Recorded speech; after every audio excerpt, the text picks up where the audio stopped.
a little bonus episode for you Dirty Birds fans. 5 new difference makers for the Atlanta Falcons. New standouts for this 2025 season. So you're not going to see Bijan Robinson on this list. You're not going to see Kyle Pitts on this list. You're not going to see Drake London on this list.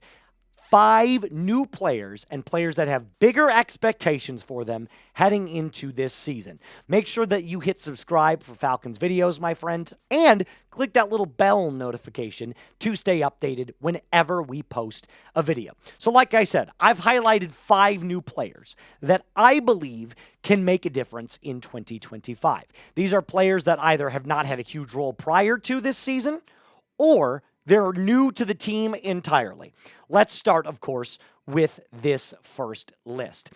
Our first new difference maker probably doesn't really need to be said. In fact, you're probably going to see the first 2 guys on this list as kind of chalk takes. Jalon Walker, first-round pick out of Georgia. And Walker and Pierce, believe it or not, are just, they're like yin and yang of each other. So let's talk a little bit about Walker and who he is as a player, because it's been a while since really the draft that we've talked about who he is as a player. He's a combo edge that can stuff the run. I don't think necessarily what he is as a pure pass rusher is ever going to be the likes of a guy like TJ Watt. But I also believe that he has the ability to set the edge not only as a pass rusher, but as someone that can stop the run, because he's got such a strong lower half to bull rush offensive linemen.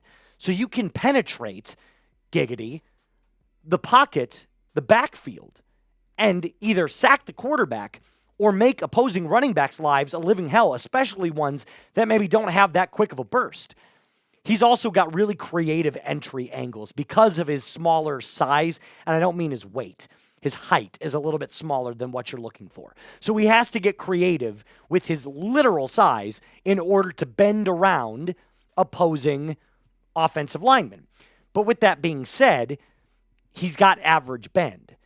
So with that creativity comes a lack of that stereotypical bend around a offensive tackle like you see the likes of like a Micah Parsons, a TJ Watt, a Myles Garrett.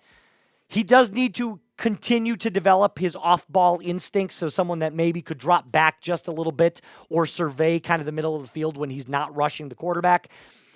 And that has kind of led to be a little bit of a drifter. I feel like when his vision isn't clear of what he's supposed to be doing, there have been games in college where he just kind of disappears. But I'm not worried about Jalon Walker. I'm not. He's too talented. He was one of those like plug-and-play ready edges day one. I saw that on the tape. I wasn't worried about it. I don't think I'll ever be worried about it because I feel like from day one, he is solid right off the bat. I think he's your stereotypical anchor edge defender, the ultimate stabilizer. Someone that might not go out and get you 16 sacks ever, but will always be around 8 to 11, but also can do it against the run, something that the likes of Micah Parsons, who was just recently traded, struggled with at some point. Wasn't nearly as good at stopping the run, and that's a reason that Jerry Jones got rid of him. Jalon Walker didn't have that problem. He could do both. So let's move on to our second difference maker, James Pearce Jr. Now, like I said, it's a yin and yang between these two. James Pearce Jr. might not be as pro-ready as Jalon Walker, but what he does give you is the highest upside of the two. His ceiling is through the roof. If James Pearce Jr. hits, this could be a 15 sacks a year guy. He is that talented.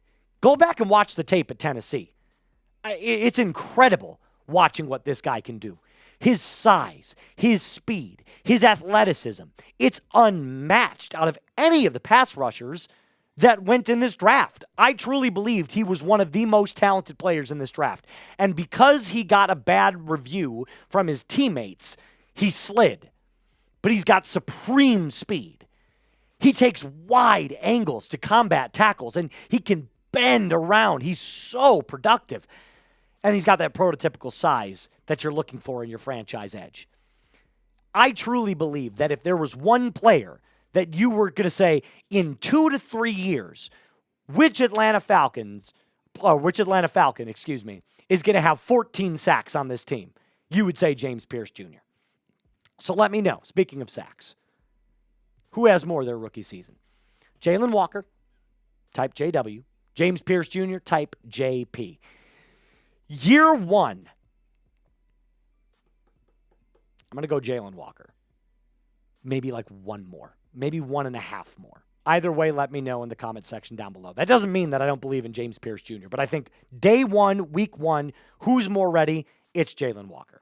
Now, before I get into my next difference makers, do me a favor and download the PrizePicks app today. It is the best place to get real money sports action all football season long. Pick 2 to 6 players and their stat projections. If you get your picks right, you could cash in and win up to 2,000 times your money. It's the best place to win cash while watching sports. You could join millions of users and sign up today. How does it work? I'll show you here in just a second. It's super easy. All you do is pick the player, the more or less, send it in, and watch how it multiplies. I took so many mores this last college football weekend, I missed heavily. But you know what? It was my first week. I had to get a feel for it. That doesn't mean that you won't win tons of money if you download the PrizePicks app. So do me a favor. When you do download it, use code CLNS to get $50 in lineups after you play your first $5 lineup. That's code CLNS to get $50 in lineups after you play your first $5 lineup. I'll have all of that in the comments and description of today's video. PrizePicks, run your game. Let's stick on the defensive side. We're going to go Billy Bowman Jr. Again, a player that we've talked nonstop about recently. But I think there's good reason for that. The coaching staff talks about him nonstop. We've broken down who he is as a player. An unbelievably versatile defensive back. He is a defensive back. He's not a safety. He's not a nickel corner. He's both. He's NFL ready with speed and quickness. That part I'm not concerned about.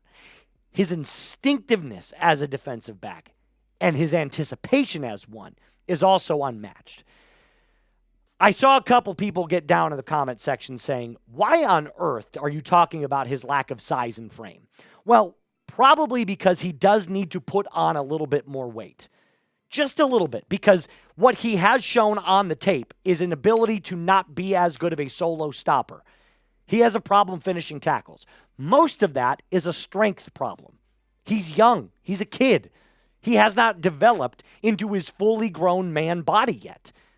Think about it. He's going to hit 26 or 27 years old. He's going to put on 10 to 15 pounds naturally, just because your body's metabolism starts to slow down.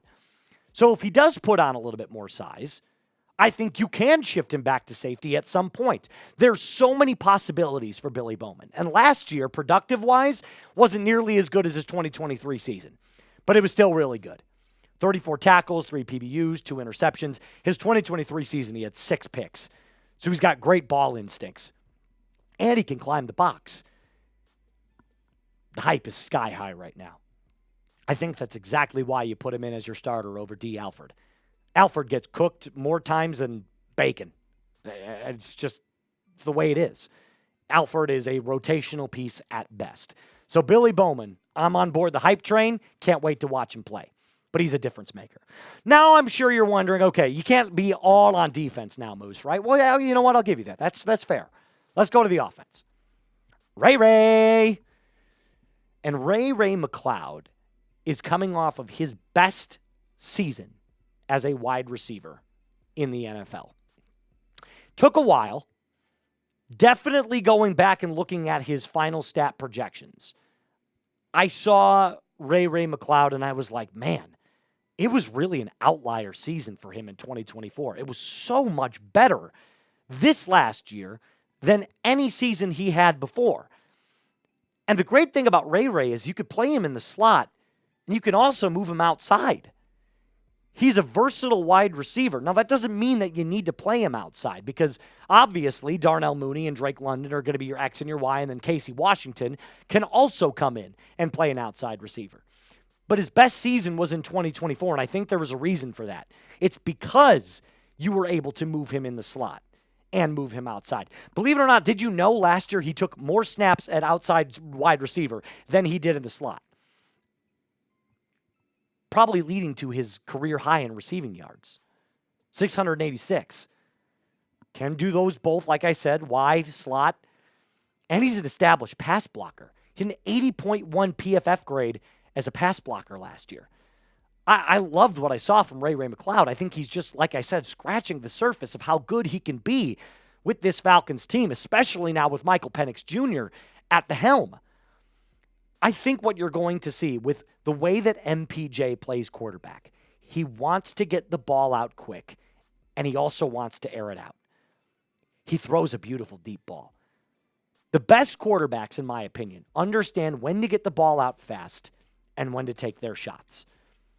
Far too often you see younger quarterbacks not really understanding that they have to get rid of the ball. They want to make a play. Caleb Williams did this way too often last year.